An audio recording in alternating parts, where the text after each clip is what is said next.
Je suis venu vraiment vous parler de l'intimité. Parce que l'intimité est la clé. La clé pour faire de grandes choses avec Dieu. Je n'ai pas dit dans le monde. Avec Dieu, la clé pour faire de grandes choses, c'est l'école de l'intimité. C'est de connaître Dieu, c'est de devenir un intime du Seigneur. Alors, il est bon de pouvoir donner quand même une définition d'un intime de Dieu. Un intime de Dieu, n'est-ce pas, c'est celui qui cherche le cœur de Dieu. Un intime de Dieu, c'est celui-là qui vit pour le bon plaisir du Seigneur. Je répète, et il faut noter ces expressions. Il vit pour le bon plaisir du Seigneur. Son but, ce n'est pas de se satisfaire lui-même, mais sa vie prend tout son sens quand Dieu est glorifié. Pas quand lui, il est mis en avant, mais quand Dieu est glorifié. Sa vie prend tout son sens quand il sent que le ciel appuie et acclame ce qu'il fait. Le but profond de l'intime de Dieu, c'est vraiment que le règne de Dieu vienne et que sa volonté se fasse.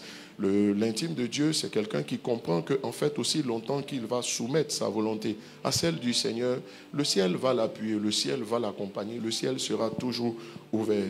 Et j'ai pris le temps aussi de vous expliquer que profondément, l'intime de Dieu, c'est le chrétien en qui le cœur de Dieu est formé. C'est le chrétien en qui le cœur de Dieu est formé. Il faut noter aussi cette phrase-là. C'est ce chrétien-là en qui le cœur de Dieu est formé. Pourquoi? Parce qu'il a pris du temps pour rester avec Dieu.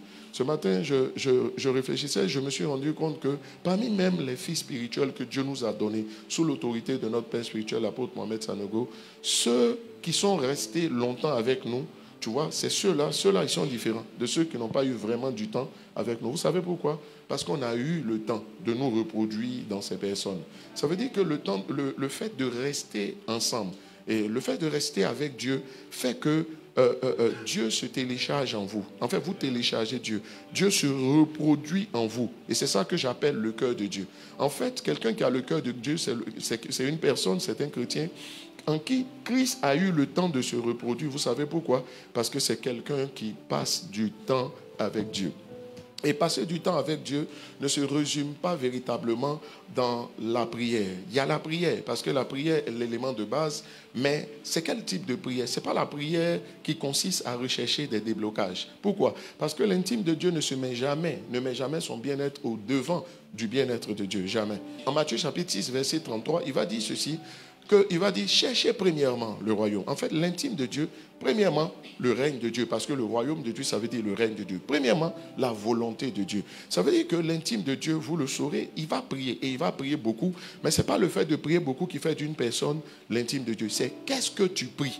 Qu'est-ce que tu pries? C'est ça qui fait de toi un intime de Dieu. Est-ce que je suis en train de dire qu'on ne prie pas pour les déblocages? 1000 times, no. Je vais dire 1000 fois non, c'est pas ce que j'essaie de dire. Mais j'essaie de dire simplement que l'intime de Dieu ne va jamais commencer par ses déblocages. Il ne va jamais commencer par sa bénédiction. Il ne voit pas la prière comme ayant la fonction première de travailler à ces déblocages.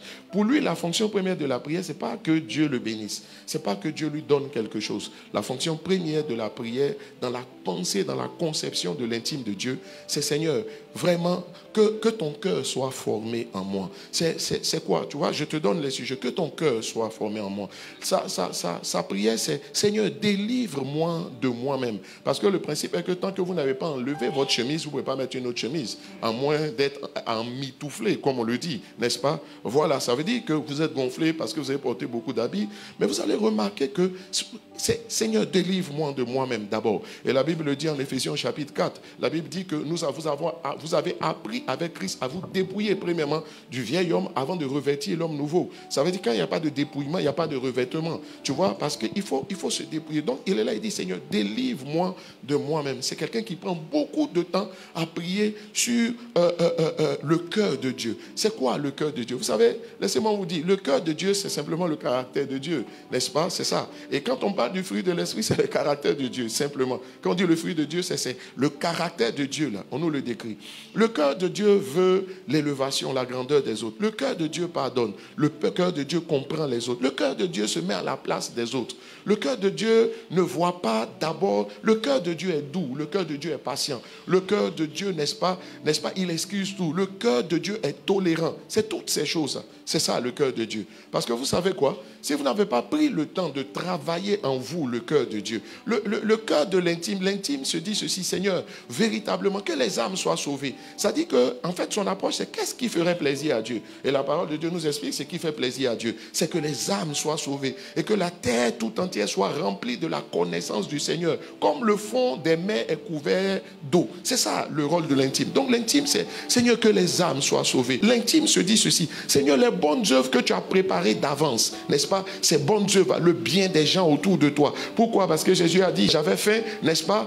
Vous ne m'avez pas nourri, n'est-ce pas? J'étais en prison, vous ne m'avez pas visité. Toutes ces choses, ça veut dire le cœur de Dieu, bâti dans l'intime, a une pensée pour les autres, n'est-ce pas? Voilà, il se dit, Seigneur, oh Dieu, fais de moi une solution. Utilise-moi pour régler tel ou tel problème, pour le bien. Il dit simplement au Seigneur, Seigneur, je suis candidat, n'est-ce pas, à être utilisé par toi pour accomplir tes desseins, c'est-à-dire ta volonté dans ma génération. C'est ça le cœur de Dieu.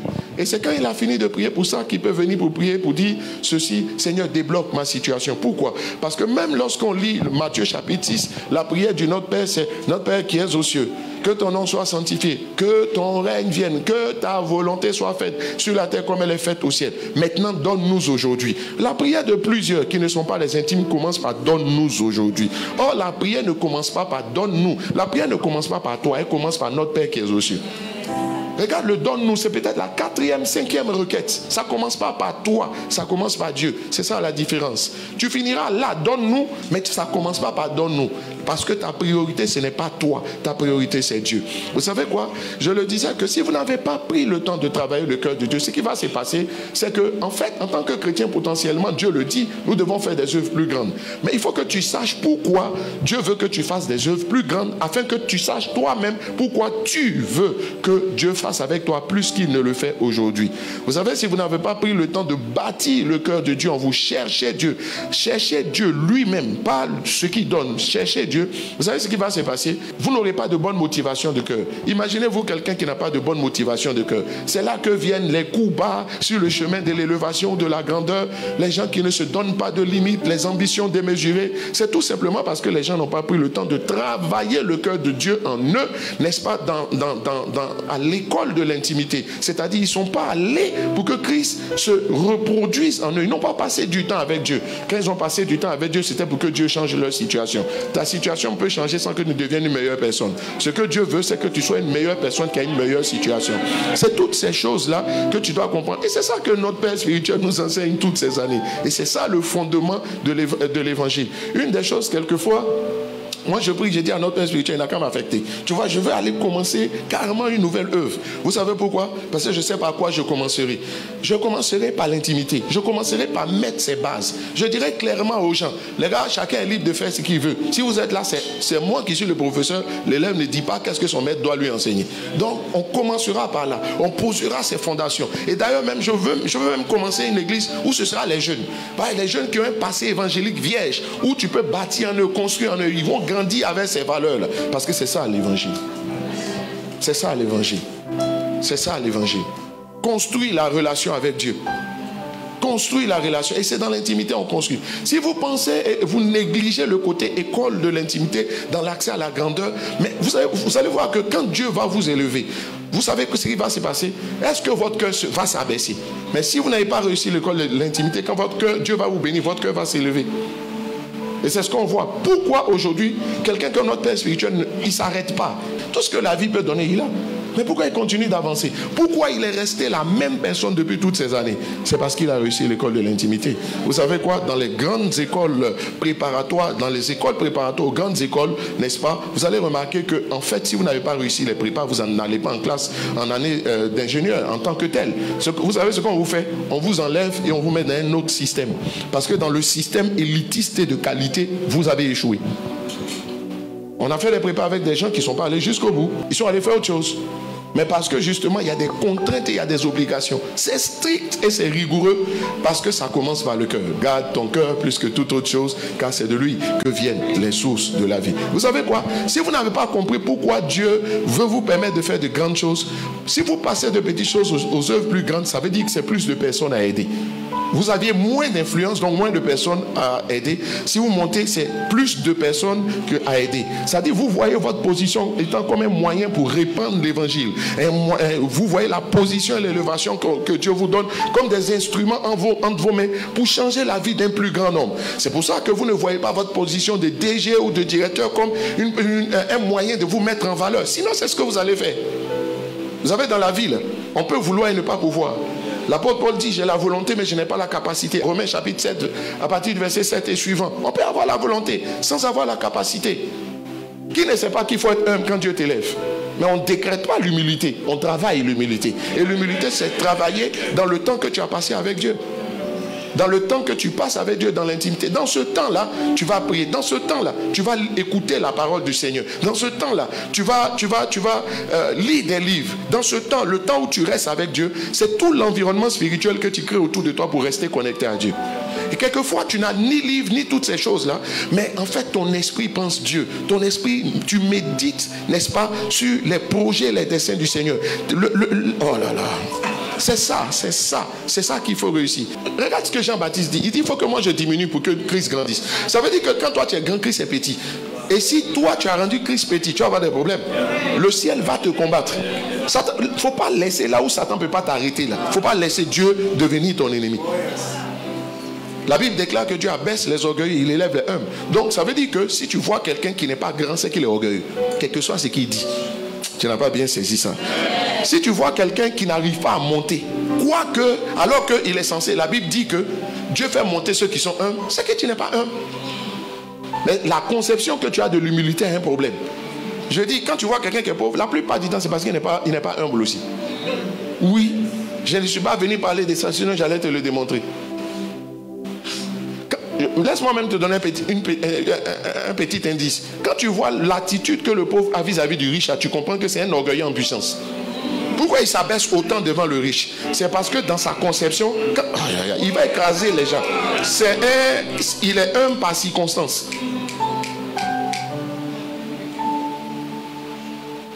Est-ce que nous allons réussir cette école de l'intimité? Et dans l'école de l'intimité, comme je dis, Christ va travailler ton cœur. Il va travailler ton cœur. Tu sais quoi? Et il y a des choses, je l'ai dit tout à l'heure, il doit te délivrer de toi-même. Et le parcours vers l'intimité, je dis rien de nouveau en début d'année, janvier, février, mars, on a étudié ça. C'est le tabernacle de Moïse. Ça commence par le parvis. Dans le parvis, il y a quoi? Dans le parvis, il y a l'autel des sacrifices. N'est-ce pas? La cuve des reins. Et puis quoi? L'autel des sacrifices, la cuve des reins. Ça c'est où? C'est dans le parvis. On est d'accord? Et vous savez que chaque élément est un élément qui est symbolique. Tu vois un peu? Dans le lieu saint, il y a quoi? Il y a la table des pains de proposition, je cite en désordre. Il y a le chandelier, n'est-ce pas, à 7 branches. Et il y a quoi? Et l'autel des parfums. Et maintenant, dans le lieu très saint, il y a quoi? Il y a l'âge de l'alliance, qui est couvert par le propitiatoire sur lequel il y avait des anges en pleine prosternation aux différentes extrémités devant Dieu. Ça veut dire quoi? Et qui couvrait l'arche avec le présent. Chaque élément est symbolique dans le parcours vers l'intimité. Vous avez vu qu'il y a le feu dans le parvis. Il y a le feu et puis il y a l'eau. Il y a le feu et il y a l'eau. L'eau lave, tu vois, et le feu consume. Ça veut dire qu'il y a des choses qui doivent brûler en toi. Et vous remarquez que ce n'est même pas dans le lieu saint, c'est dans le parvis. Ça veut dire que, en fait, le but même, l'école du parvis aussi, c'est d'enlever dans nos cœurs certains types d'attitudes et de caractères qui vont nous empêcher de pouvoir justement monter et faire des œuvres plus grandes, changer de dimension. Ce matin, je veux toucher quelques-uns des aspects et je vais les toucher de manière éparse, n'est-ce pas? Autant que le Saint-Esprit me permet. La Bible dit en Jean chapitre 12, verset 24, le grain de blé qui est tombé en terre, s'il ne meurt, il reste seul. Mais s'il meurt, il porte beaucoup de fruits.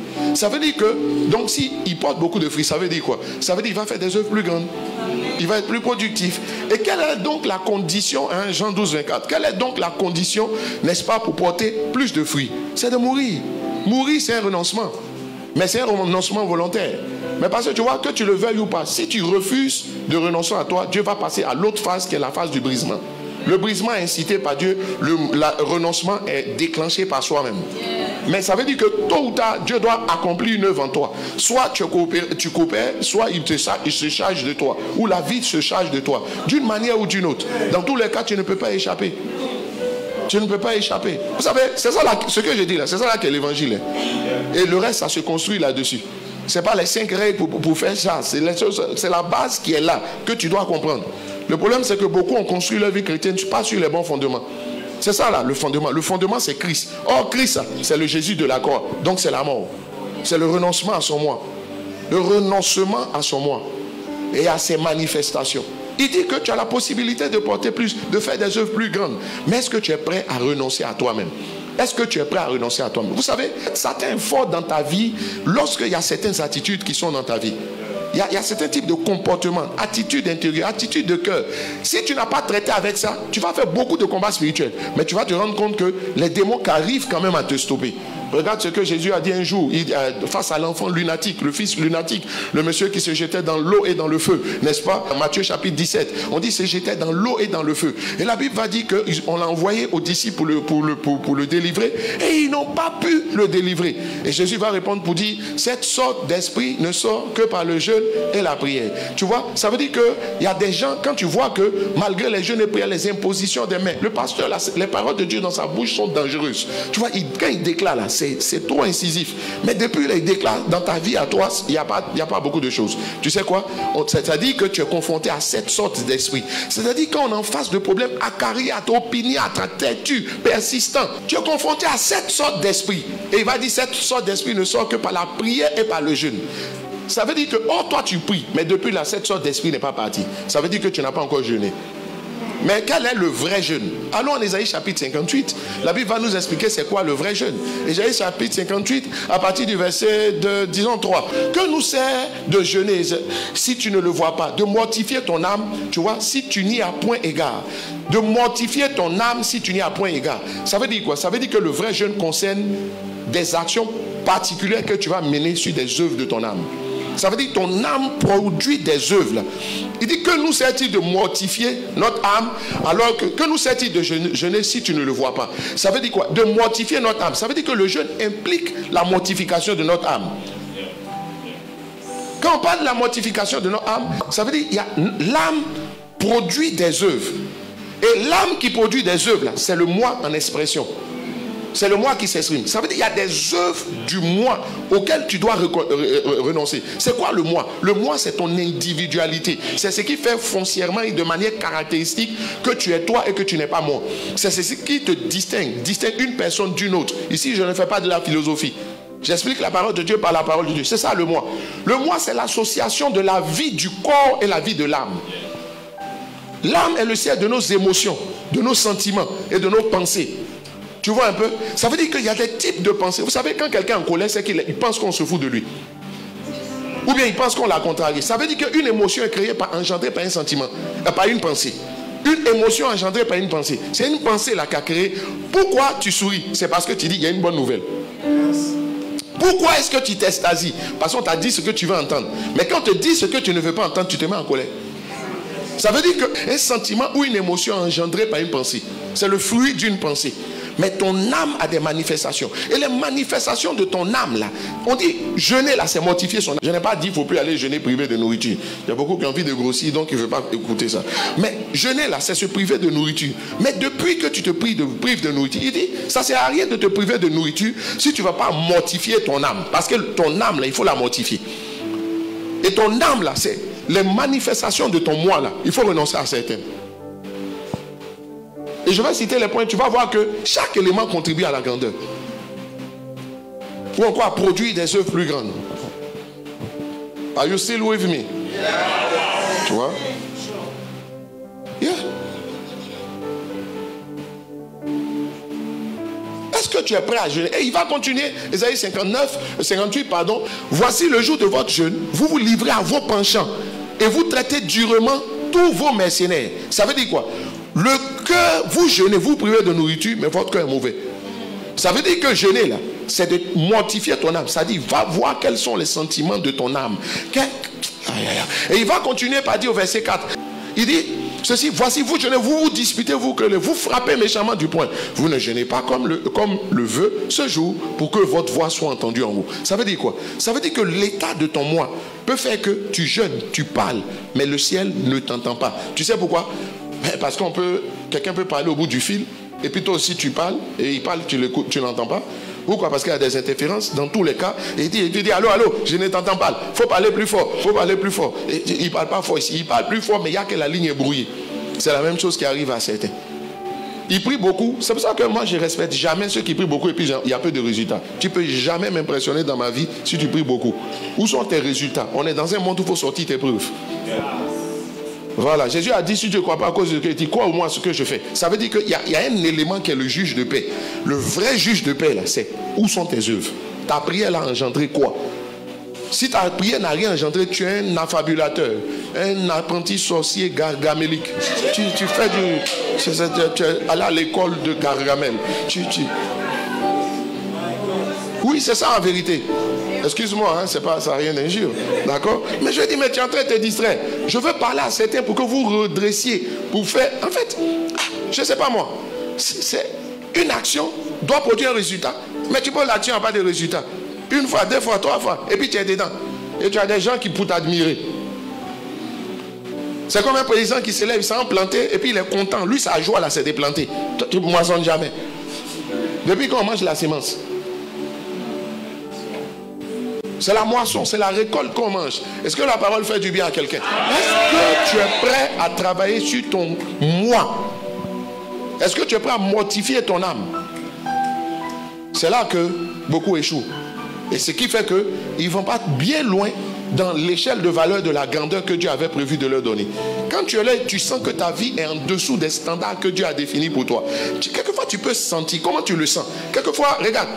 Une nouvelle saison commence dans la vie d'une personne par de la monotonie. Quand tu commences à sentir de la monotonie, tu sens même comme une sorte de statu quo. Ce sont des indicateurs de Dieu pour dire, fils, depuis, je te veux à une autre saison. Une nouvelle saison doit commencer. Quand tu sens ça, tu peux sentir que tu n'es pas à ta place. Tu peux sentir ça. Vous pouvez sentir que vous en avez fini avec l'affaire d'assemblée là. C'est pour ça que d'autres ont l'impression qu'ils sont... Non, c'est pour toi-même que tu travailles dans le royaume. Pourquoi? Parce que tu es fils de Dieu. Quand un fils travaille dans l'entreprise de son papa, est-ce qu'il est en train de travailler pour les autres? C'est un employé. Ce n'est pas un employé, il travaille pour lui-même. Parce que demain, il est censé être héritier. Or, nous sommes en train de travailler dans le champ de Dieu. Ça veut dire que celui qui est sérieux ici dans le service là, Dieu lui-même va faire monter ton entreprise. Si tu as compris ça, ça va t'aider. C'est pourquoi on voit Ruth, la Moabite, qui se retrouve en train de glaner du blé dans le champ. Et c'est là-bas qu'elle a trouvé son mari. Ça veut dire quoi? Celui qui travaille dans le champ de Dieu, dans l'église, c'est là, pendant que tu seras en train de servir dans l'église, Dieu va te donner un mari. Pendant que tu seras en train de servir, Dieu va faire prospérer tes affaires. Mais beaucoup n'ont pas compris ça. Au lieu de servir, tu es en train de mettre fond de teint pour qu'on voit que tu es dangereuse.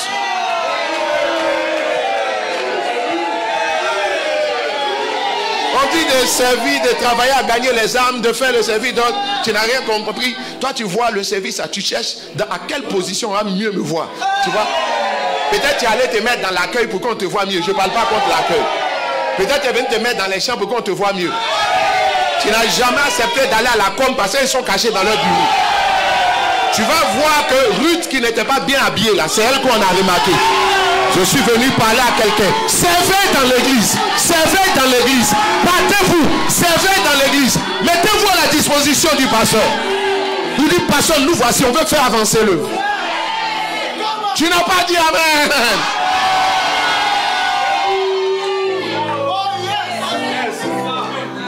Si c'est ta vraie beauté, depuis que tu étais marié, mais tu es dangereuse.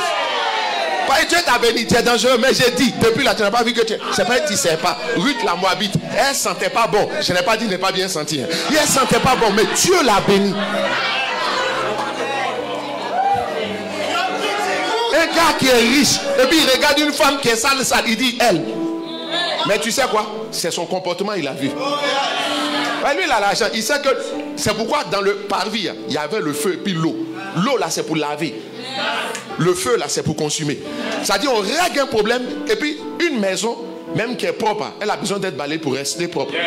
Donc, c'est pour ça que la cuve venait après, la cuve des reins venait après l'autel des sacrifices. Parce que l'eau intervient toujours après le feu. Tu ne peux pas balayer une maison aujourd'hui et dire c'est fini. Yeah. Yeah. Est-ce que tu es prêt à ce que face à la clé, moi j'ai vu que ceux qui sont des gars ne sont pas des gars, ils sont trop forts. Quand on dit seulement un mot, c'est comme si le ciel dit bon, ok, lui à partir d'aujourd'hui, son statut change. C'est fini. Non, non, sérieux. Il faut prendre le temps pour observer. Même dans la Bible, et puis nos contemporains. C'est là que tu vas te rendre compte. Dieu regarde, tout est grâce, hein, mais la grâce, comment tu la déclenches? Comment tu la déclenches? Tu vois? Pourquoi la Bible dit Dieu regarde au cœur? Quand on dit Dieu regarde au cœur, ça ne veut pas dire qu'il ne regarde pas la forme. Hein. Ça veut dire que c'est sur le cœur. C'est le cœur est l'élément que Dieu regarde pour faire promouvoir quelqu'un. Je vais vous aider. Et bien on va analyser ensemble. Entre Saül et puis David, qui a le plus péché? Qui a le plus péché? C'est David. Est-ce que Dieu cautionne le péché? C'est pas ce que je veux dire. Mais Dieu, Saül là, il a fait quoi? On lui a dit il ne faut pas faire sacrifice. Il a fait sacrifice, c'est fini. Saül a couché avec la femme de quelqu'un? Non. Saül a tué quelqu'un? Non. Qui a tué? David. Qui a couché? David. Et puis Dieu dit j'ai trouvé un homme selon mon cœur. Je te dis une chose. Dieu ne cherche pas des gens irréprochables. Dieu cherche des gens sincères. C'est ça. Dieu ne cherche pas des gens irréprochables. C'est des gens sincères. C'est des gens sincères. Ça veut dire que dans son péché, David était sincère. Il dit, oh Dieu, c'est vrai, j'ai péché. Il n'a jamais résisté à Dieu. C'est pour ça que la Bible dit, même des prostituées vont vous dévancer dans le royaume. Ça ne veut pas dire qu'ils vont rentrer au royaume prostitué. Non, c'est pas ce qu'on a dit. En chemin, là, ils vont changer. Mais je veux dire, des gens même qui étaient bizarres là. Tu vas te demander, mais comment Dieu là? Comment Dieu? Quelquefois, tu arrives dans l'église, tu regardes, forcément, ça arrive à certains parmi vous. Tu dis, mais nous, on est ici depuis longtemps. La petite, elle vient d'arriver, c'est elle, pour elle marche. Elle est venue, puis tu te demandes, mais qu'est-ce qui se passe? J'ai envie de crier à l'injustice. Toi, tu peux avoir le courage de dire que Dieu est injuste. Tu n'es pas encore né. C'est pas ton camarade. Ça va pas y rire, toi, que tu es devenu ton camarade. Tu ne peux même pas dire ça. Oui, je te parle. C'est ça. C'est ça. Déjà, il y a des gens sincères. Hein? Il y a des gens qui ont fait mal, ils vont mentir. Il y a des gens, il a fait mal. Attends, je vais t'aider encore. Souviens-toi de la parabole des deux frères. Je ne parle pas du fils prodigue. Prends la parabole des deux frères. Le père dit à l'un, va travailler dans mon champ, au cadet. Le cadet, le petit frère dit, je ne vais pas. Le grand frère dit, je vais partir. Et au final, le grand frère qui a dit, je vais partir, il ne va pas. Et le petit frère qui a dit, je ne vais pas partir, il va. Et puis on demande des deux là, qui a fait la volonté du père? Qui a fait la volonté du père? Qui a fait la volonté du père? Prends le fils prodigue et puis prends son grand frère. Le grand frère, n'est-ce pas, le grand frère qui lui n'a pas dilapidé l'héritage du père. Il a eu moins que le petit frère qui a dilapidé. Tu connais les gens sincères? Le petit frère rentrait au-dedans de lui-même. Et puis il était là. Ça dit, la conception que le grand frère avait de Dieu était mauvaise par rapport au petit frère. Le petit frère avait une conception tellement juste de son père qu'il savait que son père pardonne. Et puis il a fait n'importe quoi. Son grand frère s'est dit, si je pêche, je vais me tuer en même temps. Tu vois un peu? Mais je n'ai pas dit de pécher. Ce n'est pas ce que je suis en train d'expliquer. Mais ce que je suis en train d'expliquer, je dis, toi tu ne sais pas. Tu penses que Dieu cherche des gens irréprochables? Dieu cherche des gens sincères qui peuvent reconnaître leur tort quand ils ont tort. Ils ne vont pas venir se jouer les durs. Ils peuvent demander pardon quand il faut demander, quand ils savent qu'ils sont en erreur. Ce n'est pas qu'ils n'ont jamais fait quelque chose qui n'est pas bon. Mais quand ils font ce qui n'est pas bon, ils vont reconnaître. Ils ne vont jamais discuter. Ils vont se prêter. Tu vois, c'est cette simplicité de cœur. Est-ce que tu es prêt à travailler ton cœur? Il dit cette sorte d'esprit, ça veut dire que c'est un problème persistant. Quand les problèmes persistent, il faut toi-même t'arrêter pour comprendre que Dieu a un problème. Il y a un problème avec mon moi que Dieu veut régler. Tu vois, je veux que tu aies ce réflexe-là. Faut pas, laisse les démons. Oh, laisse-les. On sait que déjà ils sont là. Ce sont des coupables tout désignés. Mais ça veut dire que, en fait, Dieu a un problème avec toi. Mais le problème que Dieu a avec toi, c'est sur ton moi. Sur ton moi. Sur ton moi. Dieu a un problème du moi. Avec toi. Il y a un problème. Dieu veut régler quelque chose. Il faut avoir ce réflexe-là. Quand des problèmes, ça dit tu pries et puis les choses ne bougent pas beaucoup là. Il faut avoir ce réflexe. Pour dire Seigneur. Et puis tu vas lui demander, Seigneur, ouvre mes yeux. Je sais que tu veux régler un problème avec mon moi. C'est pour ça que le problème est persistant.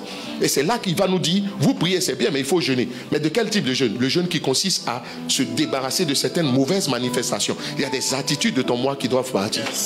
C'est ça que je veux que tu puisses avoir comme réflexe face à la difficulté. Tu vas voir quelqu'un, tous les jours, il commence, il dit non, il y a tel sorcier, ou il y a tel démon. Oui, ils sont là, mais la responsabilité que j'ai prêchée, ça doit commencer par toi. Reconnaître tes torts. Prends ta part de responsabilité avant de penser à celle des autres. Les démons, on sait qu'ils sont dedans. Ils forcent, ils sont dedans. À tous les coups, ils sont dedans. Mais on dit, on est devenu responsable. On doit prendre notre part de responsabilité. Avant de reconnaître les erreurs des démons, on va reconnaître pour nous-mêmes d'abord.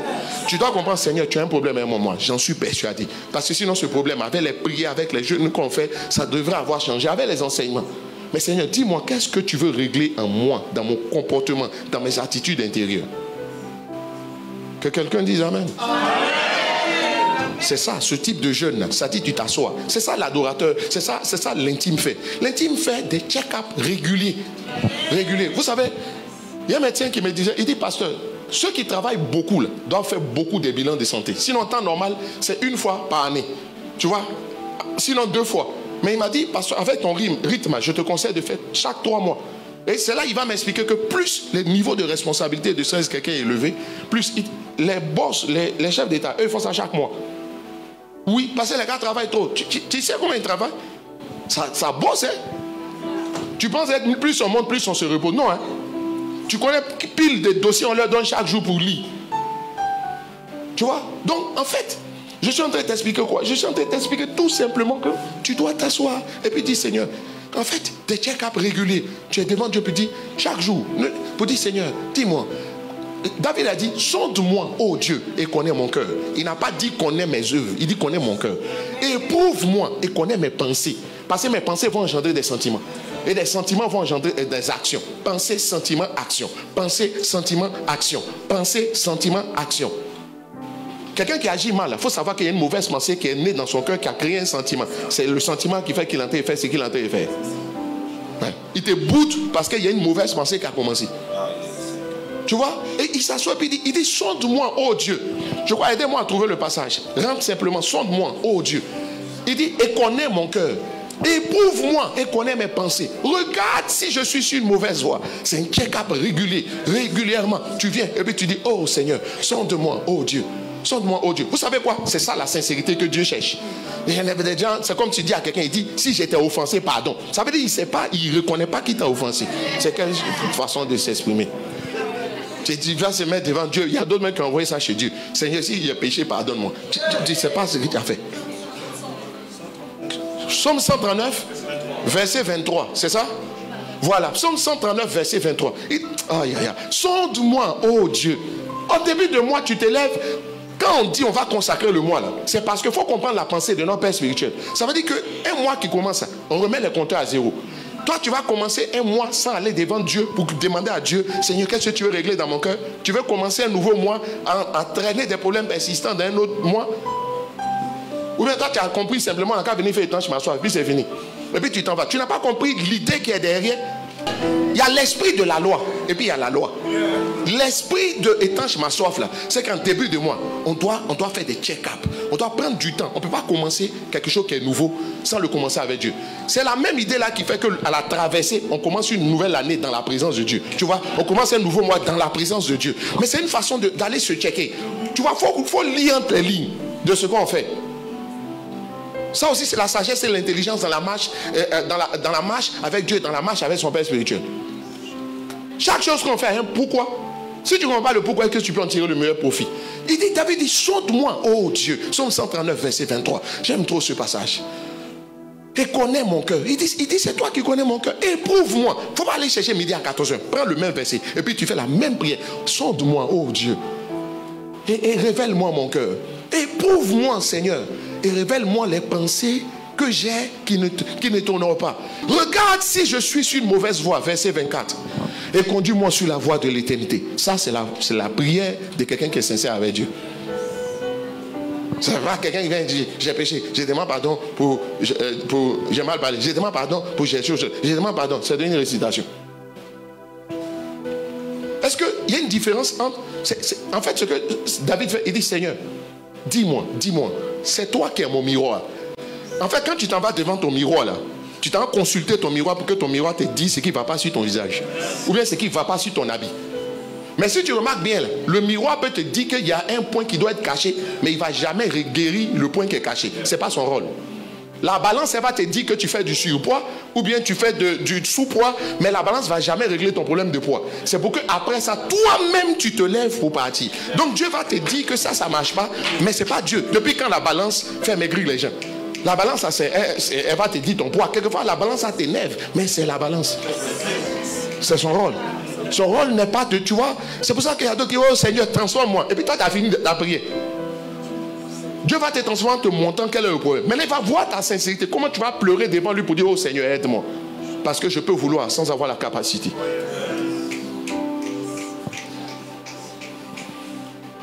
Oui. Même quand les gens se comportent mal, il faut demander au Seigneur. J'ai tenté d'examiner un cas. Le Seigneur m'a dit non, son cœur, il n'est pas méchant. Ce n'est pas que son cœur est méchant. Il dit si tu juges l'acte, tu vas dire il n'est pas bien. Mais son cœur n'est pas méchant. Mais parce que j'ai pris du temps devant Dieu pour interroger le Seigneur. La vie chrétienne, c'est juste ça, où on parle au Seigneur. C'est-à-dire on se met devant le Seigneur, puis on se prête au jugement du Seigneur. Seigneur, qu'est-ce que tu penses de moi? Quand tu as fini de prêcher, là, tu as te conforté avec ce que les fidèles disent. Tu as déjà vu un pasteur qui a prêché un message que quelqu'un n'a pas apprécié. Il y a forcément un gars dans l'église qui va apprécier. Si c'est sur lui tu comptes pour t'améliorer, tu ne vas jamais t'améliorer. D'ailleurs, même, c'est même pas lui qui t'a mis en mission. Lui qui t'a mis en mission. Là. Toi, tu peux dire que quelqu'un a réussi si tu ne connaissais pas les objectifs de départ qui lui sont assignés. C'est Dieu seul qui peut dire à un pasteur s'il a bien prêché. Même si toute l'église peut dire tu as bien prêché, puis Dieu dit tu n'as pas bien prêché. Tu vois un peu? Tu vois? Comment je finis de prêcher? Je dis, mais Seigneur, qu'est-ce que tu demandes de mon message? C'est pas vous, qu'est-ce que vous pensez? Et puis on va venir dire non, que le peuple a bien réagi. Le peuple dit, c'est le peuple qui a donné voir patron. Ok. Tu connais le même peuple là? Ok. Le peuple est bien, hein? Mais le peuple est le peuple. Je parle du peuple de Dieu. Oui. La parole fait-elle du bien? Sors de moi, Seigneur, qu'est-ce que tu penses de moi? Qu'est-ce que tu as à me dire par rapport au mois passé? Quant à mon comportement, ma manière de parler, tout ça. Et puis tu attends devant Dieu. Tu peux faire ça? On voit des gens qui sont pressés de parler devant Dieu. Oh. Mais lui aussi, il y a des choses à dire.